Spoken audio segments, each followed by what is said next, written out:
Welcome to Peter and Ruffy's Football Show here on STV2. The main talking points on tonight's programme. Derek McInnes blasts Hamilton boss Martin Canning for playing the victim card. Bruno Alves highlights the physicality of the Premiership.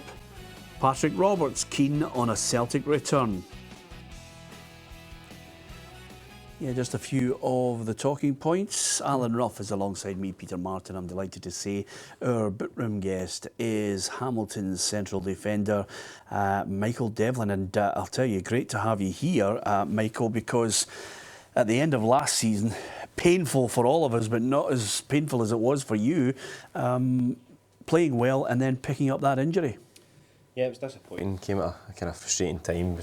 Most importantly, it was with two of the biggest games of the season following the Dundee game. You know, that the win that day meant that we were going to be in the playoffs, and it meant that I then wasn't able to play in the two playoff games. To be honest, probably done the team a favour that I wasn't playing that day. They had a better chance without me. But no, it was frustrating. It was disappointing, and something you never really want to pick up. Yeah, I mean, it's difficult to talk about the best of times when you have these injuries, particularly when it's on the same leg, it's the same type of injury. At that time, was it, I mean, what was psychologically going through your head? Just, you know, kind of devastation, you know, that's the honest answer. At that point when I'd done it, I knew that I had done it again. It was the same knee and the same problem, a reoccurring problem that I'd had 2 years ago.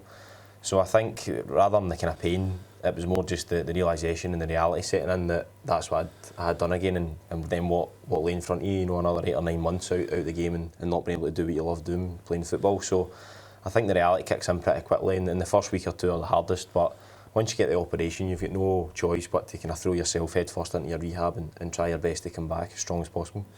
Because it's the same knee, did you get to that dark moment where you thought, you know, maybe this could be my career, or were you optimistic? No, you're always optimistic, but I'd be daft to say that didn't enter your head. You know, it doesn't enter the thought process. Of course, whenever it's the second time, the first time it was in my head, but I thought plenty of people have come back from an ACL injury. But when it happens the second time in the same knee, of course you have your doubts. Am I going to come back? Am I going to come back same player? Will I be worse off? Is this going to be my kind of career at, you know, the top flight finish? You know, so these are all questions that are kind of arising in your head, but you need to kind of put them to the side and you'll deal with that, or I'll certainly deal with that once I'm back fit and hopefully playing. So it takes time, it's a lengthy process, and the most important thing is that I stay positive and stay focused on the rehab. And how important was it that you go down to London and have a specialist who's handled similar things like this? Yeah, that was for my own peace of mind. That was so important to me, and I can't thank the club enough in that sense, that they were more than prepared to let me go where I wanted to go and where I felt comfortable going. So Andy Williams down in London done the operation. He's previously operated on Theo Walcott and Danny Welbeck and players of that calibre. So, you know, if they trust him enough to let them operate on their cruciate injuries, then that's certainly good enough for me. So that certainly gave me peace of mind. And has the rehab the second time round been a wee bit easier because you've been through it before? In some cases, yes, and in some cases, no as well. But I think you realise what's ahead of you. You know, it's a wee bit of the unknown the first time you do it. Whereas when you have tough days, which are inevitable throughout the rehab, you know that you're sitting at home thinking, you know, I've got months of this to go. You know, and that's when you're having hard days in the gym and hard days doing rehab. Then that's the kind of overriding emotion. However, what it does do is it allows you, whenever you're maybe feeling wee niggles or wee pains in your knee, you understand that that's natural, and you have had kind of major surgery, and you don't worry about, is there something wrong, is there something going on in my knee? You just kind of get on with it and work as hard as you can. So there is a kind of a double side that to having done it before. Yeah. What's the future for you now? I mean, you're in the last year of your deal. Is it a long process? Have you set yourself a target of this is my comeback month? Yeah, I'm hoping to be kind of back available for selection around about January time. There's a January break, which started last season, so I'm hoping that I can use that as a kind of mini pre-season for myself, get myself up to speed. Come that point, that's roughly 8 months after the operation, and then it's kind of 6 months to prove my fitness, you know, for Hamilton, you know, to kind of earn my contract and show that, you know, I'm still the same player that I was before the injury. So I'm fully confident I'll get back to that, and the surgeon was fully confident as well that he was able to repair my knee and get me back in good condition. So my target is only to get back playing, and the contract and that side of things will hopefully take care of itself. And obviously moving back home with your mum and dad, that'll help you on your way, you know. Yeah, absolutely. Exactly. Oh yeah. Just kill off his social life completely with that line. Thanks for that, Ruffy. Exactly. No, to be fair, the timing wasn't too bad. You know, Yeah. they were able to help us for 3 weeks. I couldn't drive. I was on crutches and stuff. So, you know, my dad was helping us literally do everything down into the shower. You know, I had to ask him to leave a couple of times, to be fair. But Wow. so no, it was difficult. But I'm very grateful for everything they've done. They've been a massive support to me. Yeah, and knowing your mum and dad as I do, this 11 o'clock curfew just won't do. I mean, you've got to be in at that time or the door's locked. I know, that's just it. a shocker. You know, the dog actually gets preferential treatment over me. That's the embarrassing thing, you know. As long as the dog's settled, and my mum's happy with that. Yeah, and I'm worried about you because footballers at the best of times when they've got spare time, and you've got a lot of it. I mean, you've obviously got to do a training programme, but you're starting to watch rank rotten programmes. I mean, if you're watching the same programmes as him, there's something seriously wrong. You need to start watching. Oh, you're the odd one out here, Peter. Exactly. Game of Thrones, who'd have thought? Anyway, listen, we're really hopeful that you get back playing for Hamilton Accies as soon as possible. Michael, delighted you're here with us. Hamilton, of course, it's Hamilton against Aberdeen, take 2. And there's a tete-a-tete, there's a little fight going on. We just love this. This week's been great, Robbie. Everybody's having a go at each other. We're only in week 1 of the season. It's the Betfred League Cup, and Derek McInnes, the Aberdeen boss, far from happy with some of the comments from your gaffer, Martin Canning, Michael. Martin Canning saying that Hamilton's struggling to get some of the decisions against the big clubs. Derek McInnes is having none of it. It's meant to be physical. It was absolutely no problem. What I do have a problem with is the manager's comments about trying to get Graham Shinney sent off, and it was in the fourth official's ears. When you actually look at it, and we've watched the game back, he only has 2 little minor infringements after being booked, and it wasn't the 6 fouls that Martin Cannon had. If I was Martin Cannon, I'd be probably more keen to speak about my own player being foolish enough to get sent off after having been booked. So, I feel as though that it has to be addressed, the fact that I think Martin's comments about them being the wee team and they get used to playing against big teams to get all the decisions. If you actually look at the facts, we got given a penalty against us here last year when they scored. It wasn't a penalty. They got a penalty down there in the 1-0 victory for a penalty that it was later deemed that everybody seen it wasn't a penalty.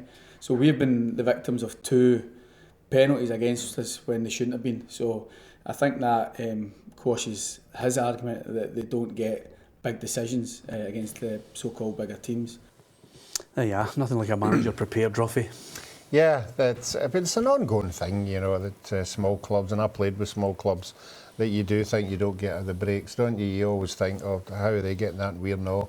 And it's been there for a long, long time. I always think, as far as when managers are concerned, when they get too close together, the dugouts, and Aberdeen's one of these ones where they're all side by side and they can get verbal across, and I think that's when you get most of the problems. But I just think it's an ongoing thing, that the instance that Derek's talking about were probably true. But probably Martin's thinking about the longer term, not just against Aberdeen, but against other sides. That when you go to like Ibrox and Parkhead, you just don't seem to get the rub of the green. Yeah, we're not going to be two-faced about it. Just basically, we've tipped Hamilton for the drop, Michael. But again, you only look at the evidence of the signing policy. The spend, as your gaffer has highlighted. It is always a slog for Hamilton to upset the odds.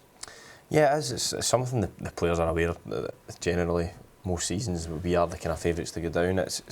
I can only really speak in behalf of myself, but it's not something I pay too much attention to, the fact that we're favourites to go down. I think the journalists generally have to pick a club out of the 12. They have to give an answer, and we are the smallest club in the league, and last season we did struggle. So I don't really have that big an issue with that. I think ultimately that we've got enough at stake, and it should mean enough to us to stay in the league and to perform well week to week, other than the fact that a few journalists have said that we are the favourites. I think contractually and the implications that has for the club if we get relegated should have a big enough bearing, apart from the fact that you're a professional and you want to do as best you can week to week. That should have enough, or that should be enough motivation to make sure we stay in the league, never mind what journalists are saying. And just on that point, I mean, the key to this has to be maybe the gaffer trying to get another goal scorer, and sometimes it's the difference between staying up and going down. Yeah, definitely. I think particularly last year, I think we put ourselves in the opening part of the season and winning positions so many times, and the second goal, or the lack of second goals that we scored was the killer. Between that and not being able to see the game out was 100% the reason that we found ourselves in the position we were. I think we threw away so many points from being in strong positions that you can't afford to do that. As you say, the margins are so fine when you get to the kind of bottom end of the league, that if you can get in that player that's capable of scoring you 10, 15 goals, that could really be the difference. Motherwell are a perfect example of that. In terms of the goals conceded, they weren't dissimilar, maybe slightly more than ourselves last year, but they had Lewis Moult and Scott McDonald, two between them, are proven goal scorers and can cause any team problems. Yeah, okay. We will watch Hamilton throughout the season to see how they fare. Hamilton against Aberdeen in the Betfred League Cup. There are matches obviously tonight that'll be getting underway very shortly indeed, and also tomorrow night we're going to look at those fixtures that are taking place on the Wednesday. We will hear from the Rangers manager Pedro Caixinha. We'll also hear a little bit more from Derek McInnes, the Aberdeen boss, because there's one player he has that seems to be interesting Rangers. I'm talking, of course, about Kenny McLean. Is he for sale? Will he be wearing the blue of Rangers? We'll have an answer from Derek McInnes coming up after this short break.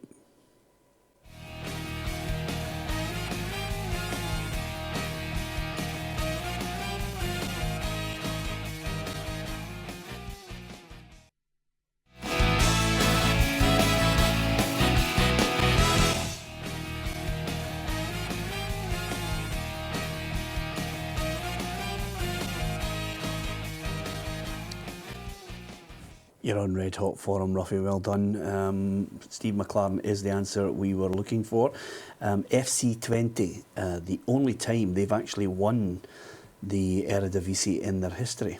Did you notice that little Dutch coming through there, just the accent? What, Dutch? Yeah, just when I said it, pronounced 20. Got you on the hop there, Ruffy. And then he decided to join Wolfsburg for a year. 3 months later, he was out of a job, Yeah, it seems to happen to him quite a lot. It happened to him at Derby, I think twice. Yeah. See, I said Derby then. Yeah, I was just Derby. about to say, I was looking at, who's Derby?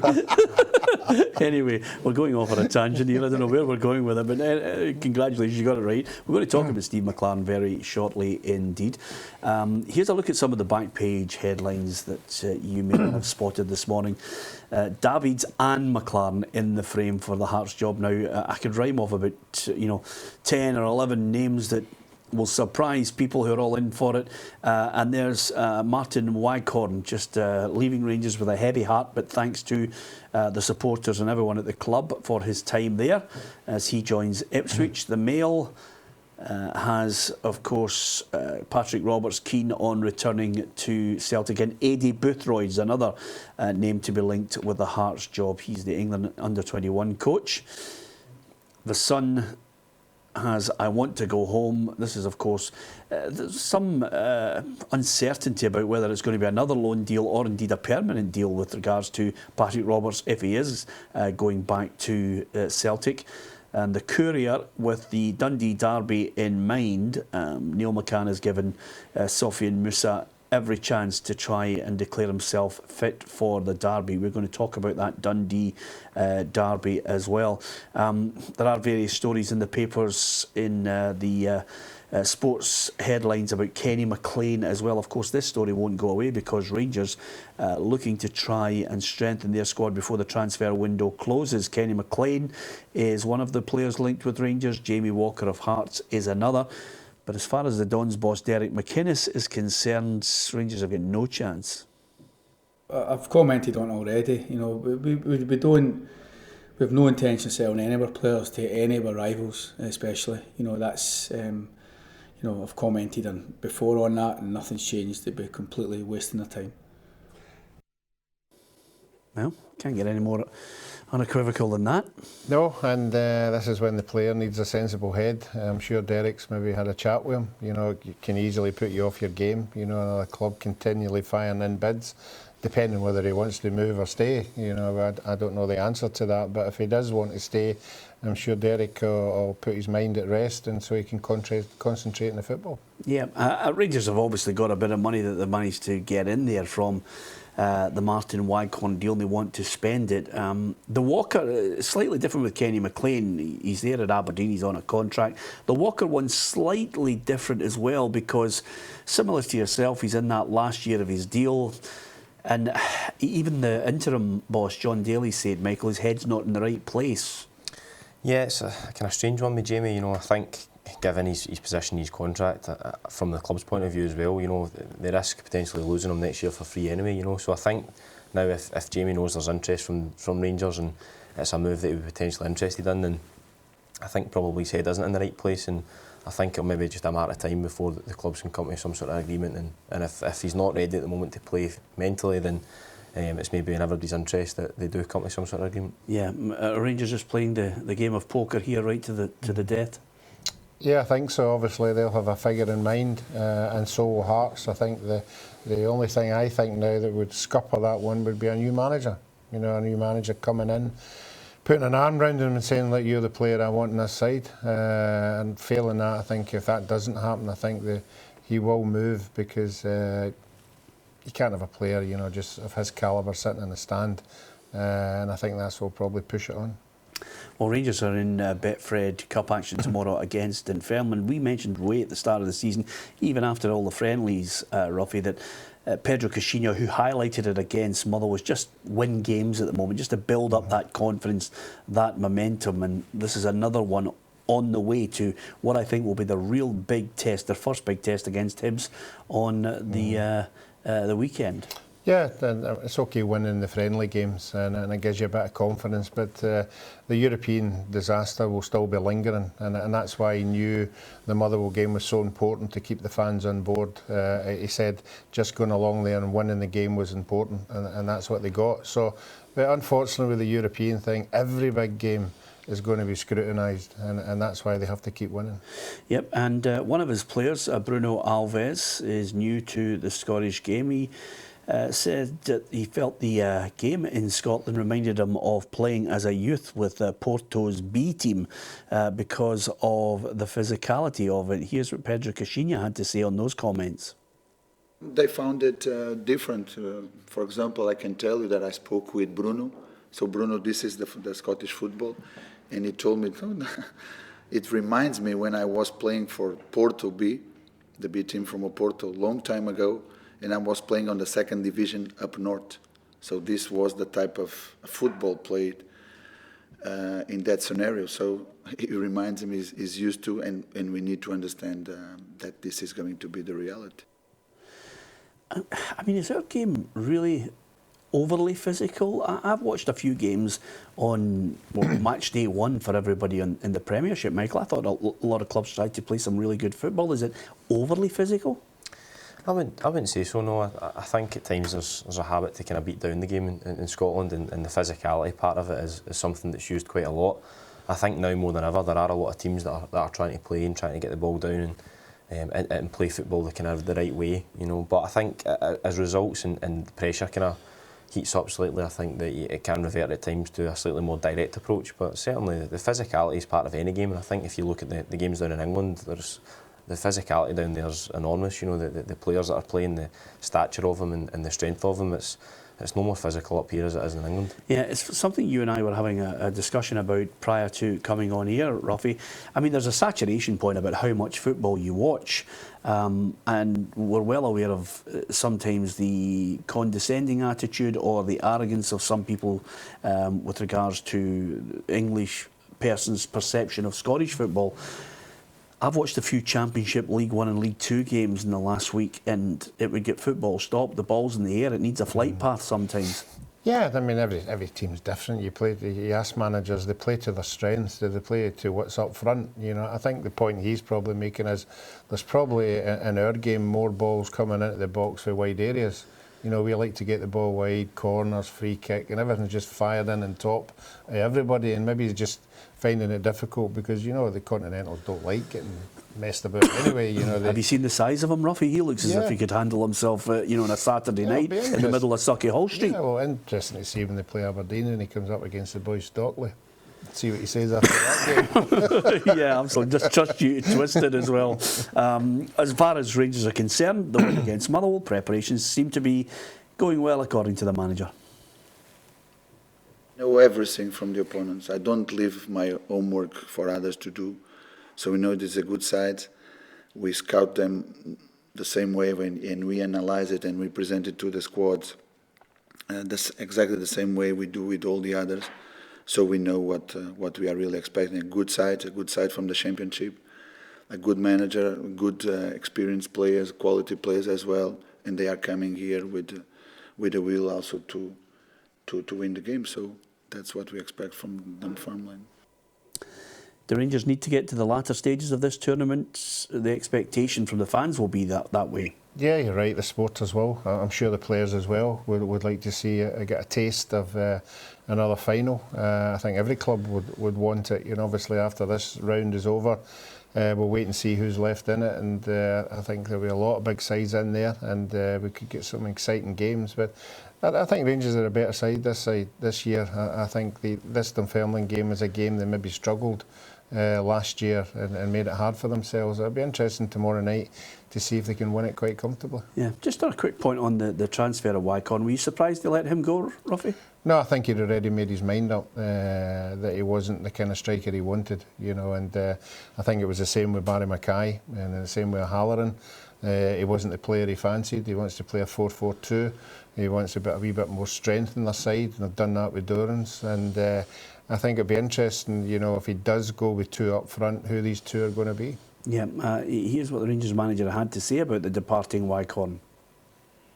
I can tell you that Martin was a great professional. Meanwhile, he was with us. A great Rangers standards player.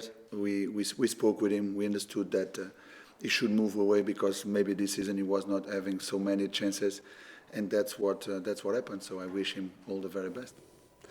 Okay, so maybe he wouldn't have got as many chances to play from the start, and he has to move on. The team's changed drastically, Ruffy. I mean, since the Mark Warburton in a short space of time. Yeah, it certainly has. I think midfield, I think they're more streetwise now. I think they'll give the defence a wee bit more support than what they did last year. I think we saw a lot of times that teams were coming right down on top of the Rangers back four very quickly. We know when the midfield coming back to help. So I think that'll be changed. I think they'll be more organised this year. But I think the biggest thing, as I said there, is scoring goals. I mean, last year, Rangers' two top goal scorers, I'd be guessing, maybe they had 12 each, something like that. You know, for a team like Rangers, they need to be scoring. At least somebody's scoring 20 goals and somebody not far behind them, and that's where they'll get the success. Okay, coming up after the break, we are going to talk Dundee Derby as well. The whole city is buzzing about it. Who's going to come out on top this time? We'll get Michael's prediction on the Dundee Derby as well. He doesn't have too many friends in the city of Discovery. He'll be fine. And we will also talk about that vacant Hearts manager's post as well. Join us after the break. Here's another wee question for you.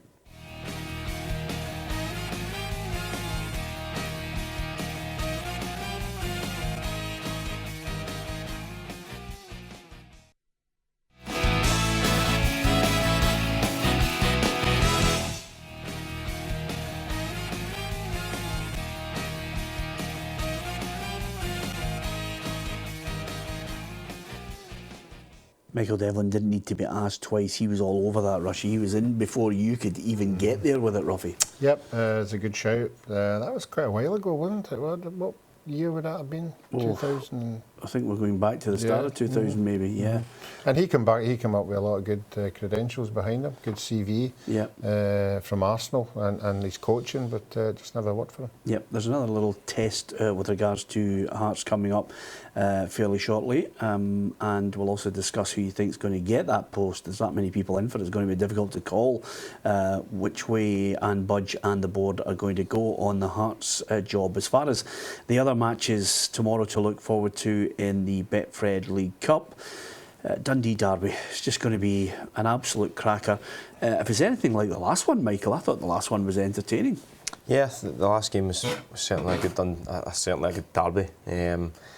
Went to penalties, obviously. So I think this game is certainly a game that everyone will be looking forward to, and with being now a knockout stage as well, that both teams will do everything they can to try and win. Yeah, do you like it when it goes to penalty kicks in the format?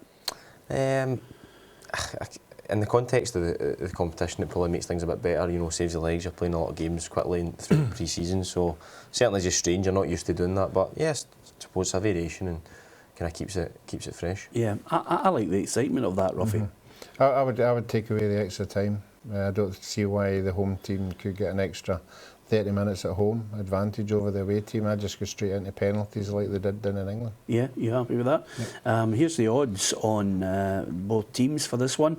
Of course, one of them we'll find out who they're going to play in the next round, the quarter-finals, after this game is completed. 7-5, 9-5 for United, 9-4 the draw. It's all fairly tight stuff to call. Realistically, are we being just lazy by suggesting that Dundee are the Premiership side, they should win this one? Well, I think they should win it. I mean, obviously Dundee United lost 3 really good players at the end of the season, but he replaced it by 3 very good players. Obviously Keatons and McDonald. McDonald just played late on in the first game. And Fraser Fivey. So I think, looking on paper, Dundee United looked stronger. They got the win at the weekend, and Dundee never. So I've said it all along that Neil McCann needs wins, and this is the kind of game that you just want to win the game. You don't care how it happens, just to keep the supporters on board. Yeah, it's easier at Hamilton, I think, sometimes because of the transition. If you've got someone in there already, when you look, for example, Alec Neil leaves and then Martin Canning comes in, so the transition is not as difficult. But Neil McCann's going to have to get his his plans over, his ethos and the way he wants to play. He's also got players who've got to try and bed in quickly as well. Yeah, I think so. I think when you're coming in at the end of the season and the circumstances that he did, it was just all about getting results. You know, I dare say that other than making them kind of as solid as possible and making sure they got the wins they needed to stay in the league, he probably wouldn't have tried to get that much more across. However, throughout the duration of pre-season, I'm sure Neil McCann would have been working hard with his players, you know, trying to kind of embed his philosophy in them, as well as kind of making the new players feel welcome and getting them to settle in as quickly as possible. So I think it's a difficult job, and as Ruffy says, he'll be looking to get wins as quickly as possible, and none more important than a Dundee derby. Yeah, I wonder if he's at the kid on with regards to Musa. He was on crutches coming out of the last game. You know, usually when you're on crutches, Ruffy, you haven't really got a chance of playing. If he doesn't play in the match, then in comes Marcus Haber, who hasn't really had a chance to shine under the new manager. No, but I mean, Haber being left out there, I want to prove the manager that he is the #1 striker, you know, so that would be the incentive for him, you know, but not being picked in the first couple of games and then given a chance. And Big Boy scored some good goals last year, so it'll be interesting to see how he links up with the rest of the players. Okay, give us your prediction on this one. I think it'll be penalties again. Yeah? Yep. And? Dundee United. Oh, I thought I couldn't believe I had to drag that out of you. I think it'll be penalties again and then pause. What about yourself, Michael? Given, I think, the Boy Moose is injured, I think that hands the kind of initiative to Dundee United. I think Dundee United won the game. Okay. Hearts, the managers, they're all linked. Steve McLaren, Hearts would be, I think, obviously with a man of that calibre, you've got to speak to him. His CV is impressive, Ruffy, despite some areas where I think he's failed miserably. No, I think he was unfortunate with the England job. I thought he was given a raw deal there. Obviously, the media and the fans turned against him a wee bit, but he's proved when he goes to certain clubs, he's very well thought of. Obviously, you touched on the Dutch situation. I think he's a good candidate. I think he's still got a lot to offer. His contacts down in England will be strong. He's worked with Craig Lefevin before. And that's the kind of thing that might just sway it. And of course, I think they need someone with tremendous experience. And suddenly, Michael, you're getting names and you're thinking, you know, Edgar Davids, there's another one with a good pedigree as a player. Certainly, I know he's been involved in non-league football in England. Yeah, I think that's probably the risk that, you know, the Hearts owners and directors of, you know, are kind of weighing up at the moment. Do they go for someone that's got huge pedigree and huge experience as a player? And will earn naturally, you know, a massive amount of respect from the players, but that, you know, they went, you know, down in terms of from a management point, a relatively inexperienced manager who'd, albeit had been involved at a coaching level, and that didn't quite work out for them. So, you know, I think it's a big decision that they have to get right this time. Yeah, does it need to be now, Ruffy? I think as you start to see other names coming into it, does it need to be a British manager, or does it even need to be a Scottish manager? I don't think going down the foreign route would be the ideal, just a personal opinion, I think the ideal route for them. I think they need someone with experience closer to home. Yeah, I think you're right. I think a British manager. I'd be interested to see what the categories are for getting the job. What's 1 to 5? You know, what is the priority? But I think McLaren ticks a lot of the boxes. And first of all, one of the boxes that need to get ticked is keeping the supporters on board, because that's why Anne Budge made the decision to let Cathro go. So I think he's the kind of manager that the supporters would accept, obviously through his CV. And at this moment in time, between the two you've mentioned, I possibly would go for him. Yeah, it's an indication also, Michael, of the change in the Scottish game. We're slowly but surely getting back. There's more money coming into the game. The attendances at the weekend were absolutely superb. It's an indication that there is a tremendous appetite in Scotland for football. Yeah, absolutely. I think that's one of the key things about the bigger clubs in Scotland being back in the Premier League. I think for smaller clubs such as ourselves, it was an opportunity to try and progress and do as well as we can in the league. However, now that the likes of Rangers, Hibs, Hearts over the last few years are now back in the league, attendances are back up, there's that competitiveness again. And I think everyone in Scottish football, you know, realises it's moving in a positive direction, you know. So, as you say, the kind of influx of money as well, which has improved things. So, no, I think we're certainly heading in a positive direction, and the fans are buying into that. Yeah, listen, we can spin the figures any way we want. Rangers being out of the top division had a real blow to the overall average attendances, but you know, whether it was hovering about 80, average 80 to 85,000, suddenly 110,000 is to be welcomed and built on. And I think every club works hard to a strategy to try and get them in, Ruffy, but I think we all need to work hard collectively, especially the media as well, in trying to promote the game. No, I think the clubs have grasped, you know, that they have to be in contact with the fans, a closer contact. I think if you look at Kilmarnock, they had their players going out to schools and talking to the kids, you know, and just actively going out and trying to get fans back in. And I think most of the clubs are doing that now. I think it's a community involvement now, and if you show that you're going to give something back in, you know, to the community, I'm sure the supporters will come out. Yeah, absolutely. Long may it continue as well. Just out of curiosity, who's your tip for the League Cup? Well, the way things are going, you can't stray away from Celtic. You know, they've got such a large squad and quality that they'll be there at the end. Yeah, Michael, one thing that, apart from Hearts who are out of the League Cup, everyone in the Premiership has a crucial tie either tonight or tomorrow. Even Neil Lennon is saying, realistically, nobody's going to contest the long marathon of the title with them, but there's certainly someone could upset the apple cart eventually with Celtic and break first of all the Invincibles tag and maybe sneak a cup.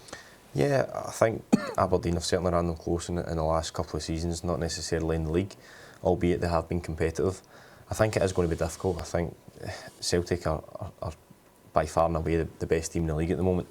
But when it's a cup game, you know, there is that kind of old cliche that it's 90 minutes, you know, it's winner takes all, and anything can happen in the cup. So I think Aberdeen will be looking to, you know, I think they've recruited well this summer, and I think they'll be looking to build on last year and how close they came. And I think that if there's a team that's going to do it, I think it might be Aberdeen. Yeah, the big game for Celtic obviously is the Astana game, but the key area for them is recruitment, Ruffy. I think they've got a huge kitty of money there that they could splash out if they wanted. Do you think they'd be keen to get Robertson a permanent deal, or do you think maybe the sticking point, I'm reading between the lines, sticking point might be Man City just saying, no, this is another loan deal? Yeah, well, I thought I read Brendan Rodgers at the end of the season saying it could be a possible deal, but again, he came to them for 12 million. So I think it depends what they're trying to recoup. I mean, you're talking 4 million, he's still a quality player, you could still recoup some of that. I think it just depends, you know, what the money is they're talking about. But it's interesting. I'm going for Aberdeen with the Hamilton game tomorrow night, so Might help you good.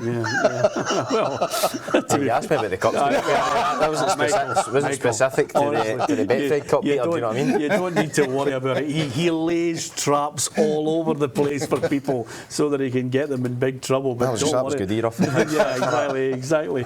It's tough enough getting him in here without you annihilating him. Anyway, I think the biggest problem has been you've been hanging out with too many Aberdeen fans over the last couple of days, Ruffy. That's what's influenced his decision. Okay, final question for you before we come back after this break. See if you know the answer to this one.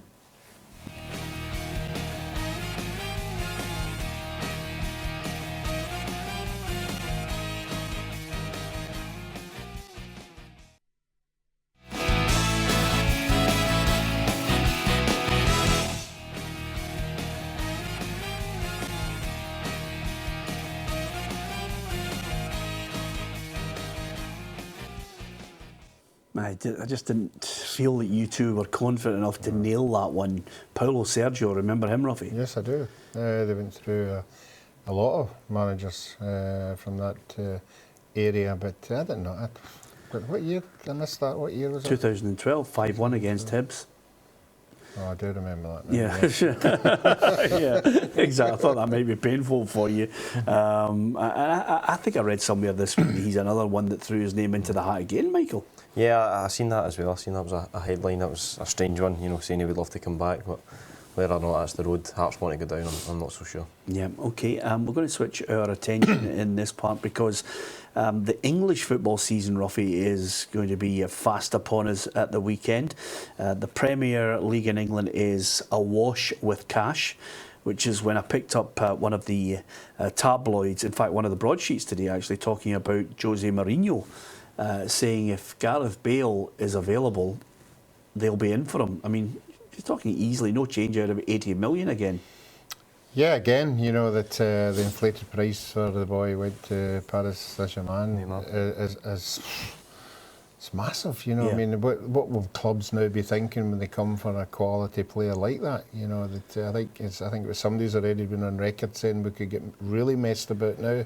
Like that's the standard now, what the price for these players are. But certainly, I think Gareth Bale would be a good signing. I know he's done well at Real Madrid. I don't think he's done as well as what we all thought. You know, obviously he scored goals in big games and that, but I don't think they've taken him on board the way they usually do with their big superstars. So I might think he might feel that he wants to come back. Yeah, I mean, I understand where you're coming from on it, because Real Madrid are one of those clubs, just when you think you're doing really well, suddenly you're offloaded and you're sold somewhere.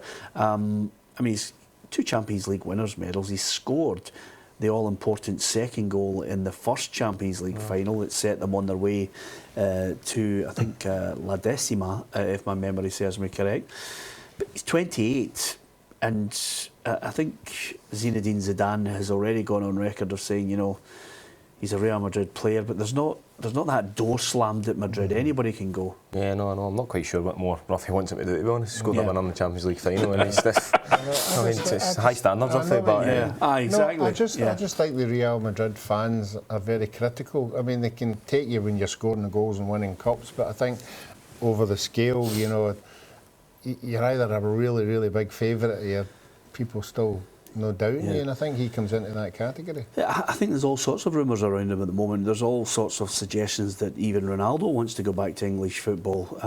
But he's at 32, but you still take him, you still spend a fortune to get him as well. Yeah, I think whenever with the Neymar transfer, with that kind of money and transfer fees for players now kind of reaching a new level, that clubs have the resources to pay that kind of money. You know, it virtually makes every player, you know, available, you know, for transfer. You know, so I think there's always rumours about Ronaldo, whether or not that was to do with a contract, looking for a new contract or not, and Bale. If these guys are available, then the biggest clubs in the world will be prepared to go and pay that kind of money. It's frightening to think where transfer fees could go. Yeah, I was looking at even Antonio Conte, and Chelsea might be looking to try and rival Manchester United's bid for him. The Coutinho one is another one down south, even before the season's kicked off. I think there's always no smoke without fire with this situation. Jurgen Klopp digging his heels in. £72 million bid knocked back. Thoughts of £100 million about to come in from Barcelona, since they've obviously banked a heck of a lot of money with the Neymar transfer, Ruffy. if Barcelona or Real Madrid come calling for you, I think you go. I don't think there's... Are they the... do you think those two clubs are the biggest clubs in the world where everybody else has to just say, we hold our hands up, you're going to go? Yeah, but the thing, obviously, Klopp's got to take on board is the fans. You know, he's got to keep them on board as well, you know, and if he's thinking about challenging or even getting into the top four, you know, he needs to keep that kind of player. You know, if he's seen to be letting these kind of players go, you know, the fans aren't, you know, keeping the fans on board unless you bring somebody in of the same quality and spend a lot of money. But because the Liverpool fans demand success, they've not had it for a long, long time, and it just a bit of disillusion if you see good players like that just leaving. It's strange, actually, when I was growing up and your age, Michael, Liverpool were winning everything. They were the club until, of course, Sir Alex Ferguson came into English football and after a while just eventually dominated, but Liverpool were the kingpins. Yeah, I think that's just, as Ruffy said, I think that the Liverpool fans will want to get back to that as quickly as they can, or if they can, and letting their top players go is only going to restrict that, you know, and stop that happening. But from a player's point of view, Coutinho, I think every player in the world, you know, is excited by the prospect of playing for Real Madrid or Barcelona, and if they come calling, I think it makes it very, very difficult for a player not to have their head turned by that. From a Liverpool point of view, you know, are they that close to winning the league, or are they at that point that they could really go and compete with Chelsea to win it? I'm not so sure. So Coutinho will be looking at that as well and thinking, I want to be successful, I want to win things, and with an opportunity to go and play beside two of the other best centre forwards in the world as well, and Messi and Suarez, then I think it can be hard to turn down at times. Yeah, and we always talk about levels on the programme, Ruffy, but if you're a Southampton player and Liverpool come in for you, then I think you go to Liverpool. The only thing about the Virgil van Dijk situation, I think it's been handled poorly.